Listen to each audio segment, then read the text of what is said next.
नमस्कार, मी अनुपमा खानविलकर. आपण पाहताय झी 24 तास आणि या बातमीपत्राची सुरुवात करूया एका मोठ्या बातमीनं.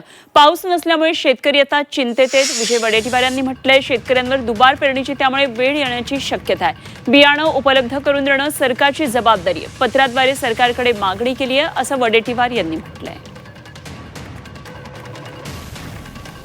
वारकऱ्यांना पैसे देतो, पाणी देतो, हे देतो, असं काही फार मोठा निवडणुकीच्या तोंडावर मागच्या वर्षी जो काही सोंग केला गेला 2 वर्ष, आज वारकऱ्यांना अशुद्ध पाणी पिण्याला मिळत आहे. वारकऱ्यांच्या सुरक्षेचा प्रश्न ऐरणीवर आहे. वारकऱ्यांची सगळी हाल यावेळेस होत आहेत.